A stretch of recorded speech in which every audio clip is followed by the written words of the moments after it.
11वें हफ्ते में खुश आमदीद। आपका बच्चा अब एक छोटे लीमू के साइज का हो चुका है और उसके हाथों और पैरों की छोटी छोटी उंगलियां वाज़ेह होना शुरू हो गई हैं, क्योंकि उंगलियों के दरमियान जो हल्की खाल होती है वो अब गायब होना शुरू हो गई है।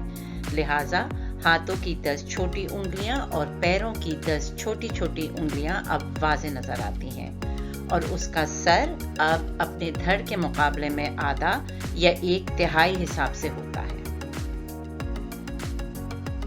11वें हफ्ते में आपके छोटे से बच्चे के चेहरे की हड्डियां बनना शुरू हो जाती हैं और तकरीबन बन चुकी होती हैं और उसके कान, बालों की जड़ें और जुबान ये सब कुछ भी बनना शुरू हो चुके होते हैं।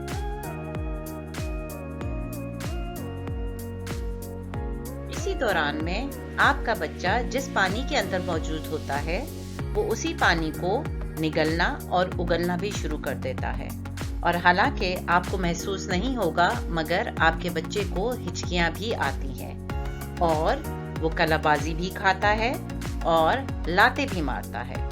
ये सब कुछ शायद आपको अभी महसूस ना हो रहा हो मगर कुछ ही दिनों में यह आपको महसूस होना शुरू हो जाएगा।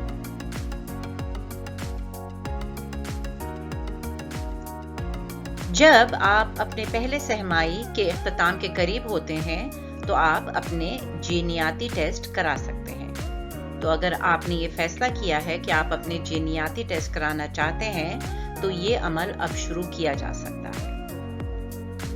16वें हफ्ते तक आप अल्ट्रासाउंड के जरिए न्यूकल ट्रांसल्यूसेंसी, जो कि बच्चे के गर्दन के पिछले हिस्से में मौजूद टिश्यू की पैमाइश करता है, का टेस्ट भी करा सकते हैं।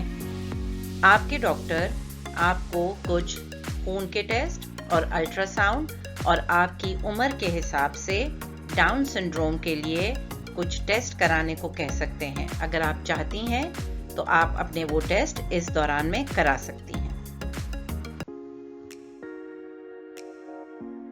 ये सारे टेस्ट कराने का फायदा ये हो सकता है कि हमें ये पता चल जाता है कि बच्चे के अंदर जिनियाती नुक्स होने के कितने चांसेस हैं, या तो फिर हम हाई रिस्क में जाते हैं या फिर लो रिस्क के अंदर।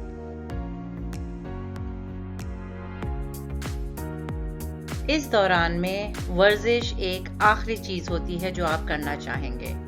हालांकि हमल के दौरान मुतहर्रिक रहने की बहुत ज़्यादा ज़रूरत होती है और बहुत ज़्यादा फ़ायदे होते हैं। आपको अपनी फ़िटनेस को तरजीह देना चाहिए और वज़न में इजाफे को कंट्रोल रखना चाहिए। अपने जिस्म को तमाम तब्दीलियों के लिए तैयार करते हुए जो अभी आने वाली हैं, आपको चाहिए कि आप पैदाइश से कबल वाली योगा या किसी तस्दीक शुदा इंस्ट्रक्टर के साथ पिलाटेस या पानी के अंदर रहने वाली वर्जिश करते रहें। अगर ये सब कुछ करना मुश्किल है तो आपको चाहिए कि हल्की फुल्की वर्जिश घर में खुद भी करते रहें, ताकि हमल के दौरान में जिस तरह से आपकी हड्डियां मजबूत होनी चाहिए उस तरह से वो मजबूत हों। अलबत्ता आपको ऐसी वर्जिश से परहेज करना चाहिए जिसमें आपके पेट पर जोर पड़ता हो या फिर आपको ज़्यादा देर तक ज़मीन पर चित लेटने की ज़रूरत पड़ रही हो।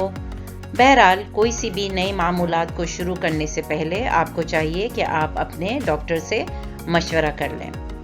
एक अच्छी खबर की बात यह है कि वर्जिश आपको अच्छी और बेहतरीन नींद लाने में मदद कर सकती है, जो शायद आपके बिगड़े हुए मूड को बेहतर कर सके। मुबारक हो, आप एक बहुत अजीम माँ बनने जा रही हैं।